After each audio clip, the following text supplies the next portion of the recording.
All right, this is the seventh lecture covering Hegel's Phenomenology of Spirit. In the last lecture, we were focusing on the chapter called Spirit, and in this lecture, we'll be focusing on the chapter called Religion. This is the final chapter before the final chapter on absolute knowing. So the chapter in the Phenomenology of Spirit focused on religion is in large part about the transcendence of the individual. You can think about this in the context of contemporary culture, where there is an excessive emphasis on individual spirituality and the common phrase or common notion, I am individual but not religious, and the general decline of religion in at least Western culture, if not worldwide. Hegel is here thinking about spirit from the last chapter and thinking about religion in a dialectical context, meaning that before spirit comes to a understanding of religion, spirit must first come to an understanding of spirit. And in that context, Hegel would perhaps say that in our contemporary culture, we have yet to advance as a culture to a proper religious notion, and we are in a mass phase of individual spirituality, so-called, for that reason. With that being said, Hegel, in his chapter on religion, does not refer to a specific religion. He is, in fact, talking in terms of natural religion, which he equates with the transcendence of individual spirituality for a universal spirit. There is place in this dialectic for the revelation of the absolute, and that this is a natural revelation. In this revelation, the individual comes to know a spirit greater than oneself. You could say the individual comes to know a spirit beyond oneself. You might even say that the individual comes to know a spirit that transcends humanness, particular humanness. And in that sense, Hegel is really pushing towards an understanding of religion that is not necessarily tied to or reduced to the human world, but is pushing towards something which is greater than us in a universal context, which it's hard to say, but could be universal to cosmological scales, let's say.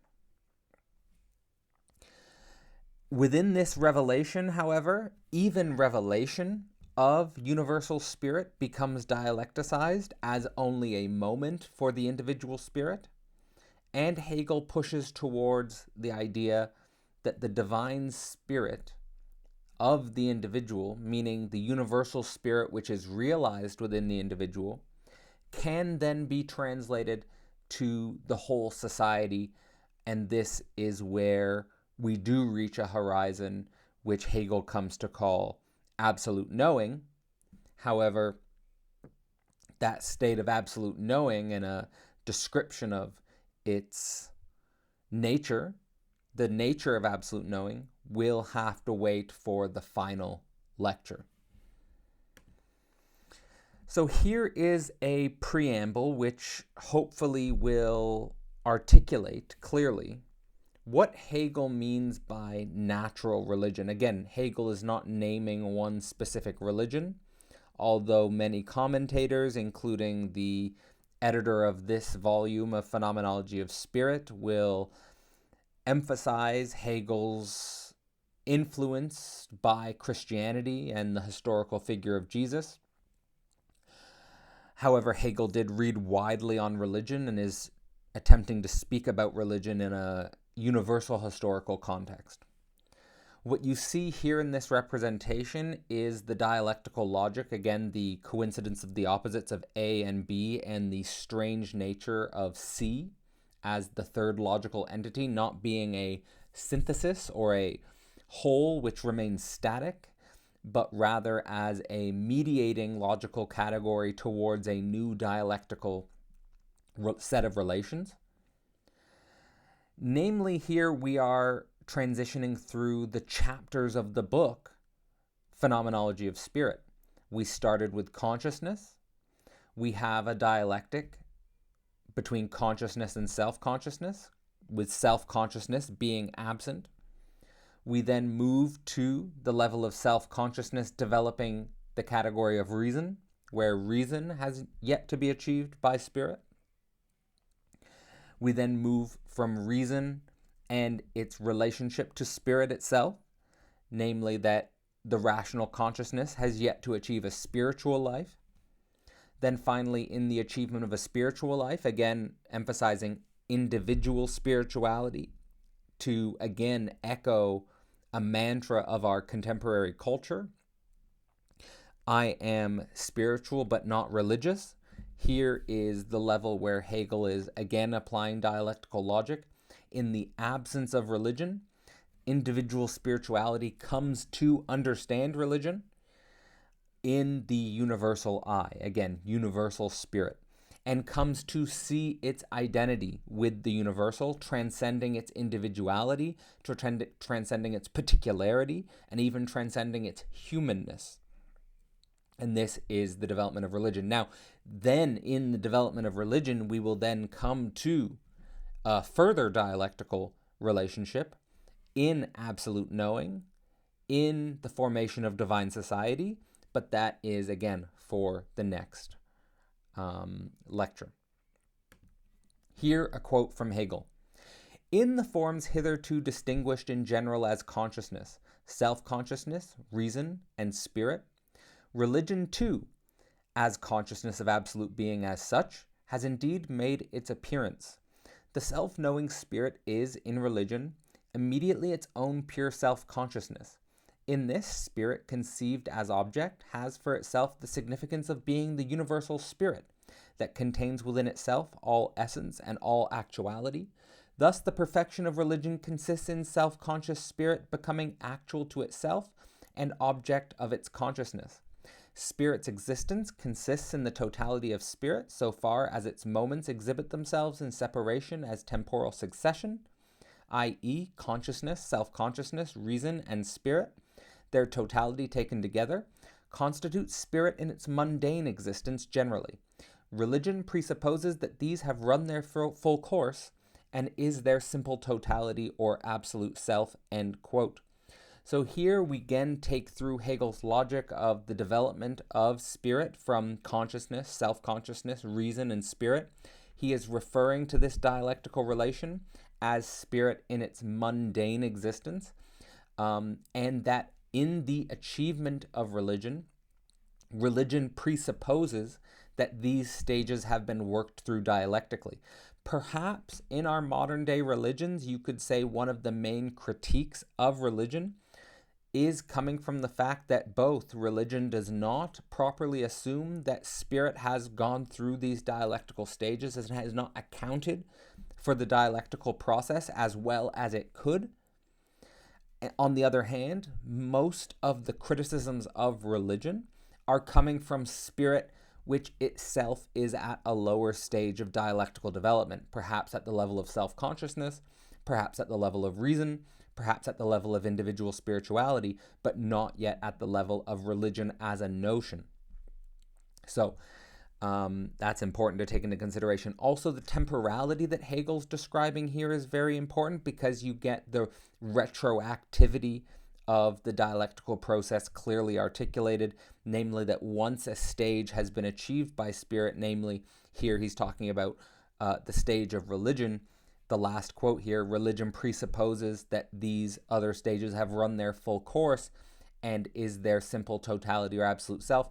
Once the new stage is achieved, it redefines the previous stages. In other words, the past gets redefined in the present moment of the spirit. So here you have the superpersonal divine, namely a universal I, an I that transcends all the individual I's.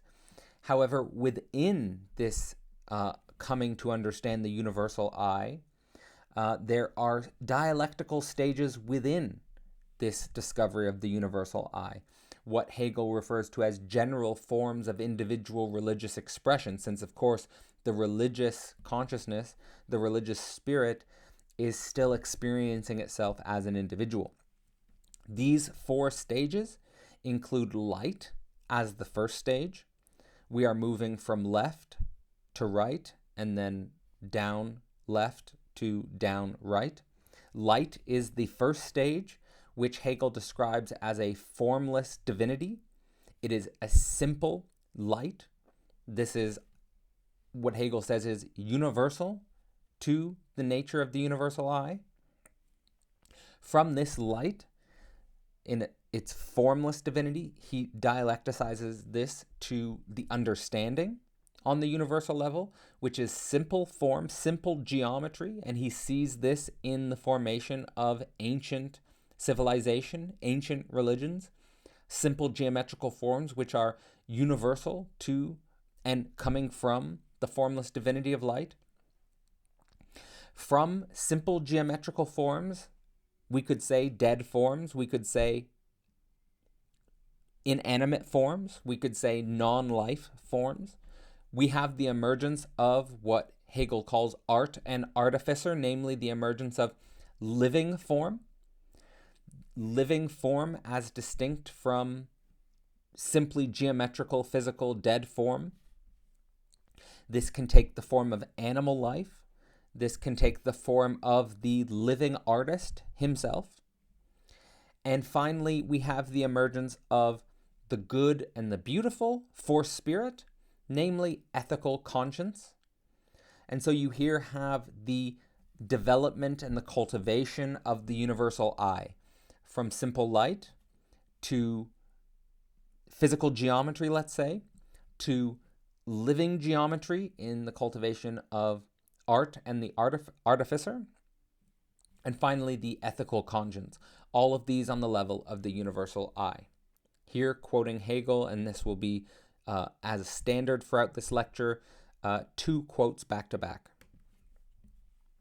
Quote, "Spirit beholds itself in the form of being, pure, all-embracing, and all-pervading essential light of sunrise, which preserves itself in its formless substantiality.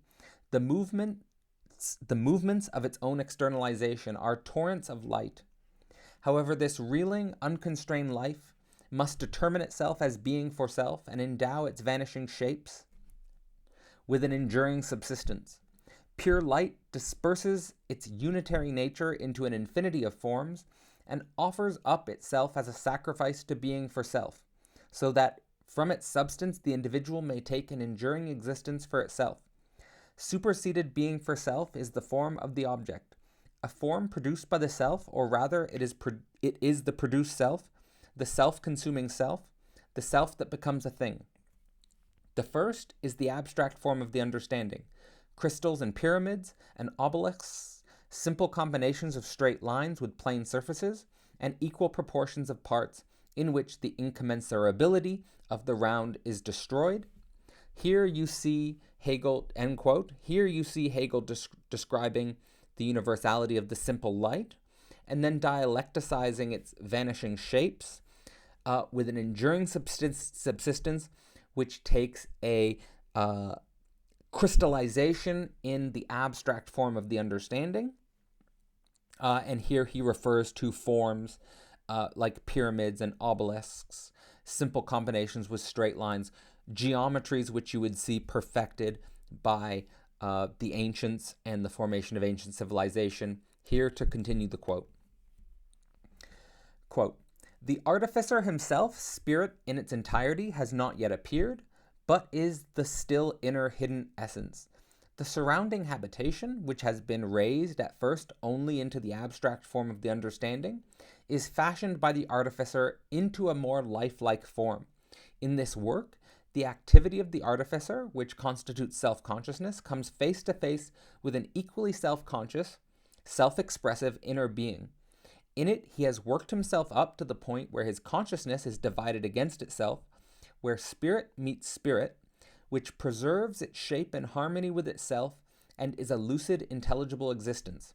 Spirit is artist. Later on, spirit transcends art in order to gain a higher representation of itself, viz., to be not merely the substance born of the self, but to be in its representation and object this self. The universal truths are claimed by conscious thought for itself, for what was good and beautiful, end quote. So what you're seeing here is the emergence of living form. What you're seeing is spirit as artist, the emergence of the artist.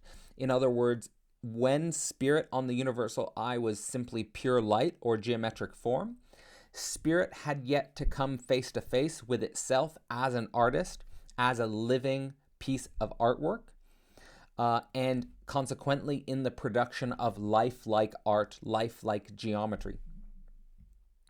And then finally, spirit coming to live, you could say, the life of religion and the lifeblood of religion for the social community, namely in bringing its conscience to the good and the beautiful. In other words, spirit starts to turn itself into its ultimate art project. So then moving from the individual expression of religion into the social expression of religion, what Hegel will refer to as a cult. Now, Hegel does not put any judgment on the name or the symbol cult. Of course, the word cult has a negative connotation in our culture. Hegel does not refer to it or judge it in this way. He is merely referring to the formation of small or early phase, small scale religious expression on a social level. And he dialecticizes the formation of these social groups. So first, he will say that the cult forms as a collective devotion. You could say it's a form of collective devotion to the universal I, to something beyond the individual. Second, the individuals sacrifice their own possessions, their own individuality. You could say they empty themselves of possession in name of and in service to, devotion to this universal I. Third, what is revealed to these individual spirits from the sacrifice of possession is what Hegel will call a type of pure enjoyment, and the whole purpose and the whole point of spirit as this enjoyment. And then finally, and also we'll say that in this enjoyment, there's a frenzy, there's a wild, passionate nature of this spirit, which then leads to tame and a new form of discipline on the level of the universal I and after the expression and the experience of this enjoyment. So let's go into it again, back-to-back quotes. Quote, "In the cult, the self gives itself the consciousness of the divine being. This devotion is the immediate pure satisfaction of the self by and within itself. The abstract cult, therefore, raises the self into being this pure divine element via the path of spiritual training in general, i.e. of ridding itself of its particularity, as a result of which it reaches the dwellings and the community of the blessed. This makes the act a spiritual movement of superseding the abstraction of the divine being, which is how devotion determines its object, and making it actual. The act of the cult itself begins, therefore, with the pure surrender of a possession which the owner, apparently without any profit whatever to himself, pours away or lets rise up in smoke. In so doing, he renounces before the essence of his pure consciousness all possession and right of the property and enjoyment thereof, renounces his personality and the result of his act into himself, and he reflects the act into the universal or into the divine being rather than into himself," end quote. So you here see the first two stages I was mentioning. First, the formation of a cult of devotion, a devotion to the universal I, which starts to form the community of the blessed, and then a sacrifice of possession which is a sacrifice to something higher than the individual. This relates to individual property and individual rights. Next, quote, self-consciousness then comes forth from the cult satisfied in its essence, and the God enters into it as into its habitation. This habitation is by itself the night of substance, or its pure individuality, but no longer the tense individuality of the artist. It is the satisfied night of substance, which has its pathos within it and not in need of anything. In this enjoyment, then, is revealed what that divine risen light really is. Enjoyment is the mystery of its being. For the mystical is not concealment of a secret or ignorance, but consists in the self knowing itself to be one with the divine being, and that this therefore is revealed. This undisciplined revelry of the God must bring itself to rest as an object, and the enthusiasm which did not attain to consciousness must produce a work that confronts it as a living self. It has gained a lucid and universal content, a content that is lucid because the artist has worked his way out of the initial enthusiasm, originating wholly from substance into a definite shape. End quote. So you here see that from the sacrifice of possession, the individual comes to know itself in a way that it had never known itself before, namely as a pathos, namely as the mystery of enjoyment. And that this mystery of enjoyment is a revelation, and there is nothing concealed, there's no secret. This is what it's about. It's about the enjoyment, the self-referential enjoyment of the spirit in the universal I. And then what needs to happen is that once spirit has connected to this undisciplined enjoyment in the mystery of its being, it must then discipline and work with this true nature of its being. And this will give it a shape, this will give it a form that can maintain itself in time and as a part of the cult as a whole. So that is the dialectics of the cult for Hegel. Next, Hegel dialecticizes the cult itself and reaches the level of national religious expression. You might say that this is in the formation of religion on a far larger and far wider scale than a small scale primitive cult or early genesis of a social organization. In this dialectic, we first get the religion embodied or solidified in a statue or shape. Again, this follows from the previous section where the cult starts to solidify and discipline its authentic, mysterious being. We get the nation or the religion as statue and shape. We then get the nation as individual body. I'll refer to this organization as nation from here on out. As individual body, living body, as opposed to a static statue. We then get the nation as a story, and that not the story of the individual body, and that this epic is necessarily first and foremost a tragedy involving death and involving a deep challenge to the nation, a deep challenge to the formation of the nation. And then finally, once the tragedy has been overcome and the nation becomes more mature in its final stages, the nation unveils a domain of spirit, which Hegel calls comedic. Quote, the national spirits which become conscious of their essence in the shape of a particular animal coalesce into a single spirit, and for this task forms a collective nation and therewith a collective heaven.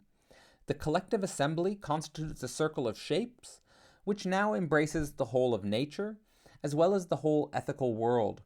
The content of the world of pictorial thought, qua nation, freely unfolds itself in the middle term of universal self, on its own account, gathering itself round the individuality of a hero who, however, in his strength and beauty, feels his life is broken and sorrowfully awaits an early death.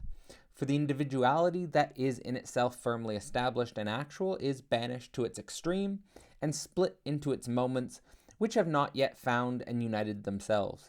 The one individual moment, the abstract non-actual one, is necessity. The actual individual is lost in his performance.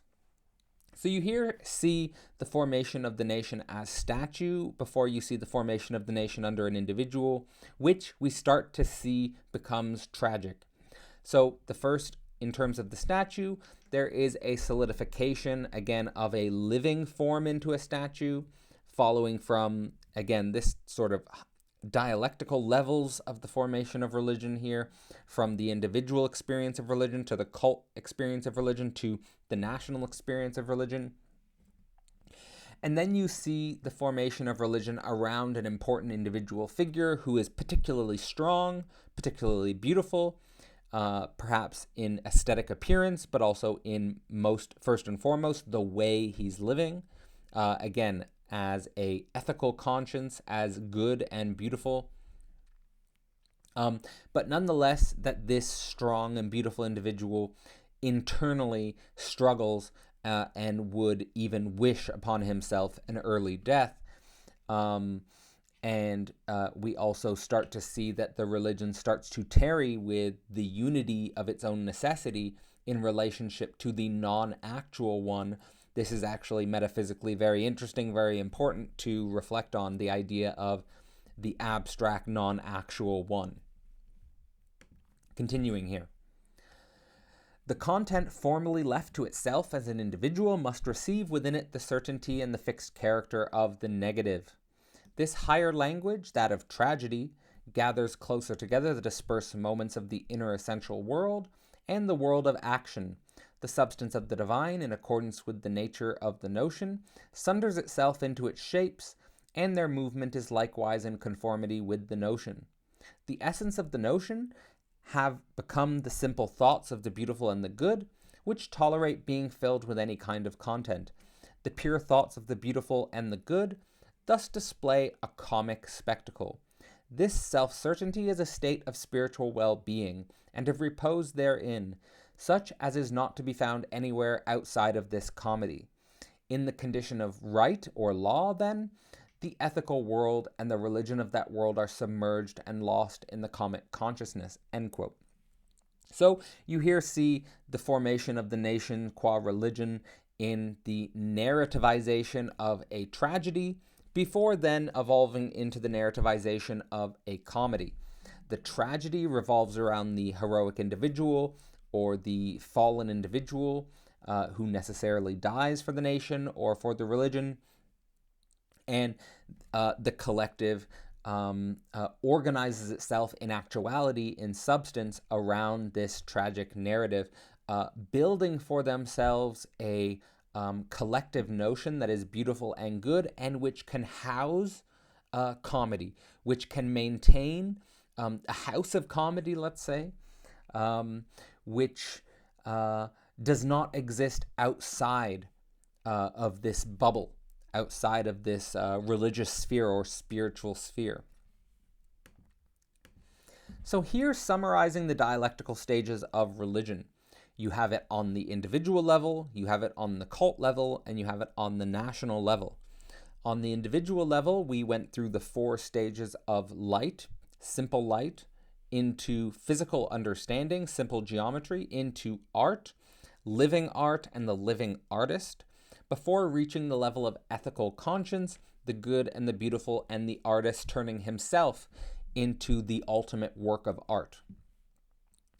On the second level, cult religion, we have the formation of small-scale religion, which forms on the basis of collective devotion, of depossession of individual possessions and individual rights, the discovery of the mystery of being as an enjoyment, which then becomes disciplined into basically what becomes the national religion.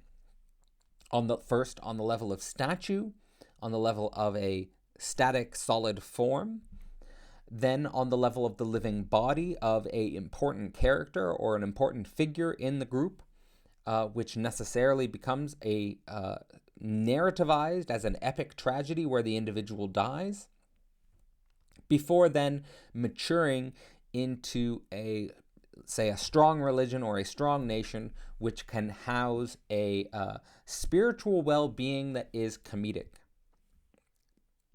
Moving on now.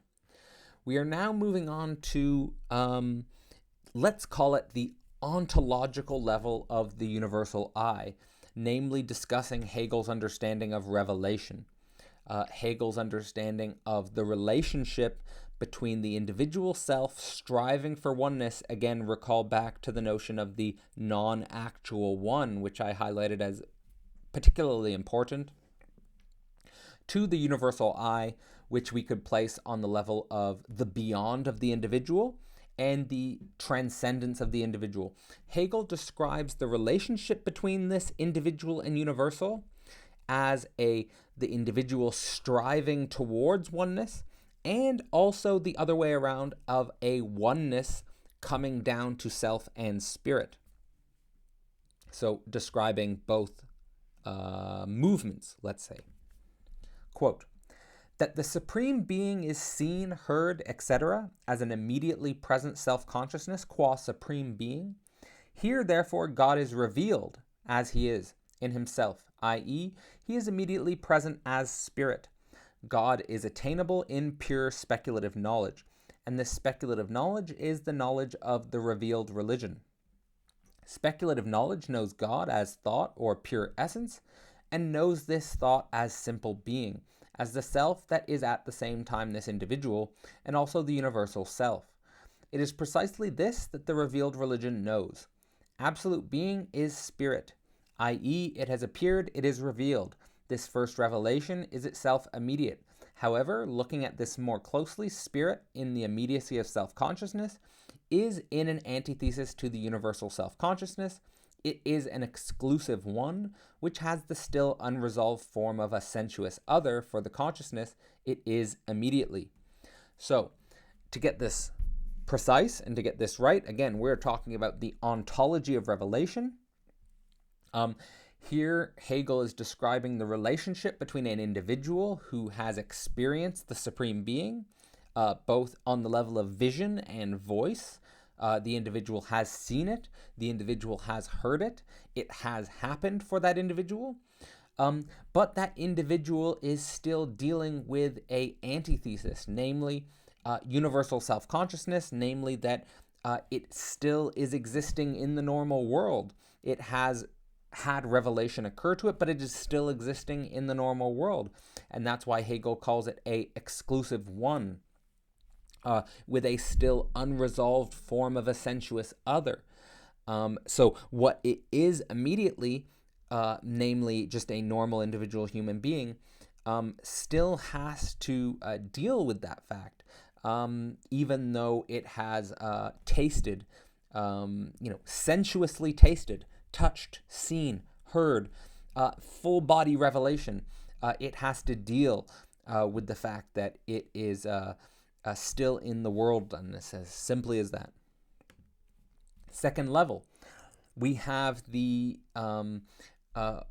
Hegel attempting to again dialecticize through the appearance in the world of a divine individual. Again, a divine individual being an individual who has had an experience of the universal I, the experience of dealing with the divine individual, an individual who has experienced revelation, an individual who has to then make the ethical decision of what to do with him or herself after revelation, dealing with this insane duality, what Hegel calls two natures, human and God in one spirit, and that one spirit is still dealing with the day-to-day world, which is a sensuous other that is still unmediated, still left unresolved.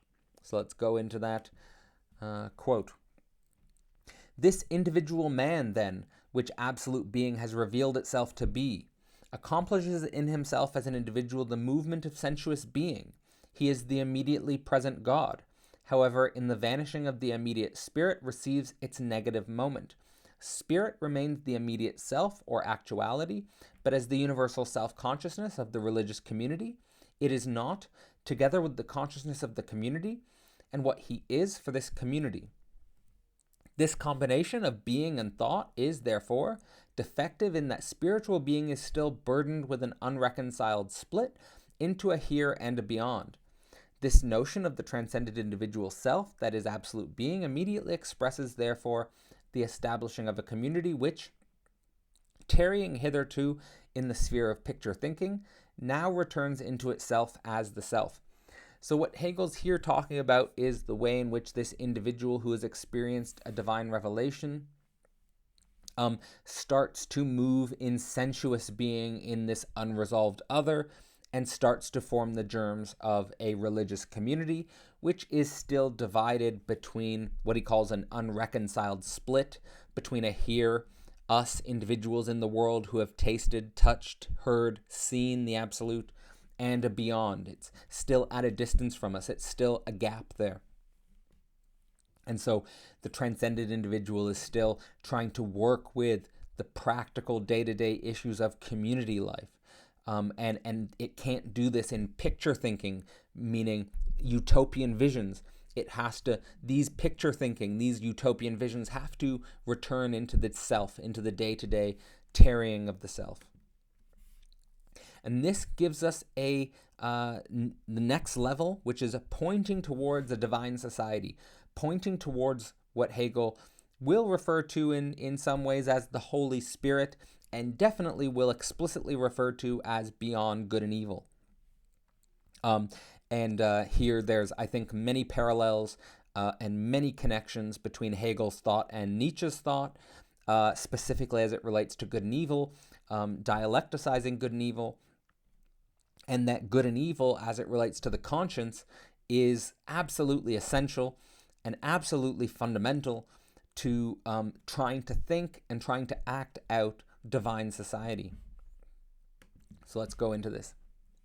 Quote, "The coming into existence of God's individual self-consciousness as a universal self-consciousness, or as the religious community, the death of the divine man as death, is abstract negativity.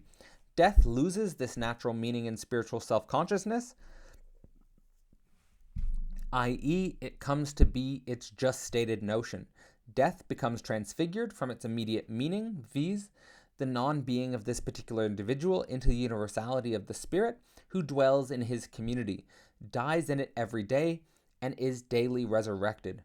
Just as the individual divine man has a father in principle and only an actual mother, so too the universal divine man, the community, has for its father its own doing and knowing, but for its mother, eternal love, which it only feels, but does not behold in its consciousness as an actual immediate object. The spirit of the community is thus in its immediate consciousness divided from its religious consciousness, or has not yet become an equally absolute being for self." End quote. What Hegel's saying here is simply that the types of individuals that are day-to-day working for the religious community, that are day-to-day working for the divine society, are dying to themselves daily. They are, quote, dies in it every day and is daily resurrected. This is a daily work with death. This is a daily work with death, which brings us closer to the understanding of absolute knowledge, and which brings us closer to the difficult work of religion and the real work of religion, which our modern society does not understand, which our society has lost, or has lost touch with, or has repressed. Let's say here Hegel saying in the Dialectic of the Notion, it's imminent that we confront this consciousness, namely religion as notion. He has very interesting ways to frame the father and the mother of the community. Namely, the father of the community is nothing but the doing and knowing of the individual members in their day-to-day practice and their day-to-day work. And the mother of the community is the feeling of eternal love, which the community feels separated from. And that's why Hegel says on this level of the absolute, there is still a division. from religious consciousness proper, or how he ends, or has not yet become an equally absolute being for self, end quote. So you here have three levels, ontological levels, that we're dealing with here in the formation of religion. You have the absolute revelation, the transcendence of the individual who sees, hears, tastes, touch the absolute, who has it revealed to him of a universal bigger than him that transcends him or her, that transcends his or her particular individuality, that transcends his or her particular humanness. You then have the historical revelation, and what that means is the historicity of revelation, which means the divine individual. What does the divine individual do after revelation? What does the divine individual, how does the divine individual deal with the unmediated sensuous other? And that points towards the formation of religious community. That points towards the formation of divine society and the work of Holy Spirit, which the Father is nothing but the doing and knowing of the community, and the Mother is nothing but the feeling of eternal love. And this is what the work of the religious notion is about. This is what the work of the religious notion is about. And that, my friends, brings us to the end of Hegel's chapter on religion. This chapter is, of course, part of a much larger video series. I have covered the foreword, I have covered the introduction, I have covered consciousness, I have covered self-consciousness, reason, and spirit. Finally, we will be covering absolute knowledge sooner rather than later. And thank you all for listening. Thank you all for your time and your attention. And I hope to see you in the final video on Hegel's Phenomenology of Spirit. That is the chapter on absolute knowing.